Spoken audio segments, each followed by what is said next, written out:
Laboral. El CRE o Impuesto a la Renta para la Equidad. A partir del 1 de mayo del 2013 se crea la retención en la fuente a título de CRE. Es una nueva retención en la fuente establecida en la Ley 1607 del año 2012.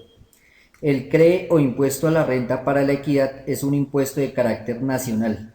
El hecho generador de este impuesto lo constituye la obtención de ingresos que sean susceptibles de incrementar el patrimonio de los sujetos pasivos en el año o periodo gravable. ¿En qué consiste el impuesto CRE? Es un impuesto sobre la renta para la equidad, aporte con el que contribuyen las sociedades y personas jurídicas y asimiladas contribuyentes declarantes del impuesto sobre la renta y complementarios, en beneficio de los trabajadores, la generación de empleo y la inversión social, impuesto creado a partir del 1 de enero del año 2013, artículo 20. La distribución del impuesto por parte del gobierno nacional del 8% es así: 2,2 para el Instituto Colombiano de Bienestar Familiar, 4,4% Seguridad Social en Salud y el 1,4% para el Servicio Nacional de Aprendizaje, SENA. De la retención en la fuente para empleados. Ley 1607 del 2012 definió empleados son aquellas personas naturales residentes fiscales en el país que tengan una vinculación de cualquier naturaleza independientemente de su denominación. Rentas exentas. Son todas aquellas rentas que por expresa disposición legal no están gravadas con el impuesto sobre la renta y complementarios, por lo que no se incluyen dentro de la base para calcular la retención o simplemente no son sujetas a retención en la fuente por ingresos laborales. Cuando el sueldo mensual promedio del trabajador excede el anterior tope, la parte de la renta exenta será de acuerdo al siguiente rango del VT. Certificado de ingresos y retenciones. Los empleadores deben expedir cada año, a más tardar el 18 de marzo de 2013, a sus trabajadores de los pagos hechos por todos los conceptos laborales, el monto de las cotizaciones a la seguridad social y el valor retenido en la fuente. Este certificado de ingresos y retenciones deberá expedirse en original y 3 copias, un original y 2 copias para el empleado, una copia reposará en los archivos del empleador. Esto se saca directamente de la página de internet de la Dirección Nacional de Impuestos Nacionales. Retención y deducción y compensación de salarios. El salario mínimo no es embargable, sin embargo se tienen 2 excepciones a saber: a favor de las cooperativas legalmente constituidas en los casos de los embargos por pensiones alimenticias, casos en los cuales se puede embargar hasta un 50% de todo salario, inclusive del mínimo legal. Descuentos prohibidos. Según el artículo 149 del Código Sustantivo, lo siguiente: el empleador no puede deducir, retener o compensar suma alguna del salario sin orden suscrita por el trabajador para cada caso o sin mandato judicial. Descuentos permitidos. Son permitidos los descuentos y retenciones por conceptos de cuotas sindicales y de cooperativas y cajas de ahorro, autorizadas en forma legal, de cuotas con destino al seguro social obligatorio y de sanciones disciplinarias impuestas de conformidad con el reglamento del trabajo debidamente apropiado. Régimen especial, reglamentos, Ministerio de Trabajo, protección a la maternidad y prestaciones sociales en caso de muerte del trabajador. Servicio doméstico. Es aquella persona natural que a cambio de una remuneración presta su servicio personal en forma directa, mediante sentencia C-372 del año de 1998, dispuso que estos trabajadores no podrán tener una jornada superior a 10 horas diarias. También tendrán derecho a las prestaciones y garantías que les correspondan: salario, auxilio de transporte, prestaciones sociales, seguridad social, vacaciones e indemnización por despido. ¿Qué trabajadores no se consideran del servicio doméstico? No son del servicio doméstico los que ejecutan las labores mencionadas así: empresas, comercio y clubes. Hay contrato de trabajo cuando los empleados del servicio doméstico, cuando reúnen los tres elementos básicos de la relación de trabajo: presentación de una actividad personal, la subordinación y una remuneración. Obligaciones que tiene el empleador frente al accidente de trabajo y la enfermedad profesional. En caso de accidente de trabajo o ataque súbito de enfermedad profesional, el empleador está obligado a prestar al trabajador del servicio doméstico los primeros auxilios y las medicinas de urgencia. Licencia por maternidad. Las trabajadoras del servicio doméstico en estado de embarazo tienen derecho a una licencia de 14 semanas en la época del parto, remunerada con el salario que devenguen al entrar a disfrutar del descanso. Encontramos otra serie de trabajos. Choferes de servicio familiar. Nada dice la ley colombiana acerca de la definición del chofer de servicio familiar. De todas maneras, este es un concepto fácilmente determinable, como quiera que la actividad de conducir un vehículo es su labor distintiva. Jornada de trabajo, cesantía, trabajadores de la construcción, que son trabajadores de la construcción las personas que se dedican a obras y actividades que tienen por objeto construir cualquier clase de edificios u otras inherentes a esa actividad. Suspensión del trabajo por lluvia.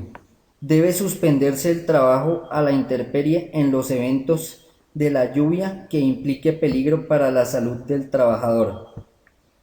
También deben tener derechos a sus cesantías y vacaciones. Fondo de formación profesional. Este fondo tiene por función primordial la atención y ejecución de los programas que diseña el Servicio Nacional de Aprendizaje para la formación profesional de los diferentes oficios de la industria de la construcción, tales como normas de seguridad industrial, campamentos y equipos de protección personal. Convenio 189 sobre servicio doméstico, ratificado por la Ley 1595 del año 2012. Derechos que se deben respetar: libertad de asociación y la libertad sindical y el reconocimiento efectivo del derecho de negociación colectiva, la eliminación de todas las formas de trabajo forzoso u obligatorio, la abolición efectiva del trabajo infantil, la eliminación de la discriminación en materia de empleo y ocupación. Violencia en el trabajo. Todo miembro deberá adoptar medidas para asegurar que los trabajadores domésticos gocen de una protección efectiva contra toda forma de abuso y violencia, así: trabajo decente, condiciones de empleo mínimas. Las condiciones relativas a la terminación de la relación trabajo, inclusive todo plazo de preaviso que han de respetar el trabajador doméstico o el empleador. Igualdad y jornada de trabajo, salario, salud ocupacional, seguridad social, agencias de empleo, las cuales deben proteger efectivamente contra las prácticas abusivas a los trabajadores domésticos contratados o colocados por agencias de empleo privadas. Trabajadores menores de edad. Son menores de edad las personas que no han cumplido los 18 años de edad. Presunción del contrato de trabajo con los menores. Autorización para trabajar.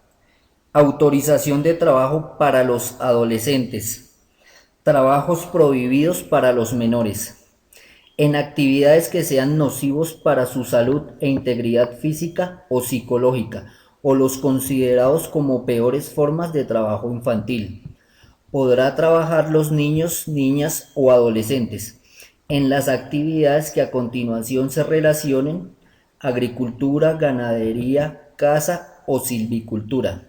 Salario que se les debe pagar. Estableció que en ningún caso la remuneración podrá ser inferior al salario mínimo legal vigente.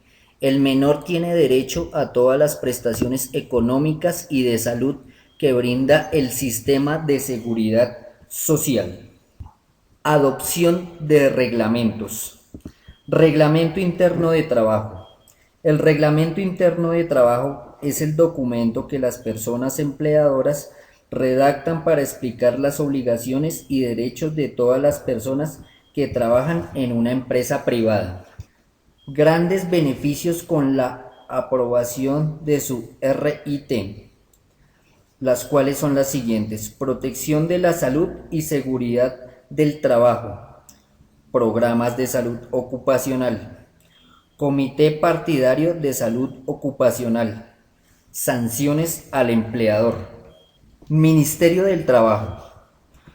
Funciones principales del Ministerio del Trabajo: función preventiva, la cual propende por todas las formas de carácter sociolaboral se cumplan a cabalidad, adoptando medidas que garanticen los derechos del trabajo y eviten posibles conflictos entre empleadores y trabajadores. Función coactiva o de policía administrativa. Como autoridades de policía del trabajo, la facultad coercitiva se refiere a la posibilidad de requerir o sancionar a los responsables de inobservancia o violación de una norma del trabajo, aplicando siempre el principio de proporcionalidad. Función conciliadora. Corresponde a estos funcionarios intervenir en la solución de los conflictos laborales de carácter individual y colectivos sometidos a su consideración para agotamiento de la vida gubernativa y en aplicación del principio de economía y celeridad procesal. Función de mejoramiento de la normatividad laboral, mediante la implementación de iniciativas que permitan superar los vacíos y las deficiencias procedimentales que se presentan en la aplicación de las disposiciones legales vigentes. Protección a la maternidad. La protección consagrada por la ley en beneficio de la maternidad se concreta en varios frentes. Según el Código Sustantivo del Trabajo, en su artículo 236, el cual señala descanso remunerado en la época del parto. Toda trabajadora en estado de embarazo tiene derecho a una licencia de 14 semanas en la época de parto, remunerada con el salario que devengue al entrar a disfrutar del descanso. Para los efectos de la licencia, la trabajadora debe presentar al empleador un certificado médico en el cual debe constar: primero, el estado de embarazo de la trabajadora; segundo, la indicación del día probable del parto y la indicación del día el cual debe empezar la licencia, teniendo en cuenta que por lo menos ha de iniciarse 2 semanas antes del parto. Tercero, licencia de paternidad.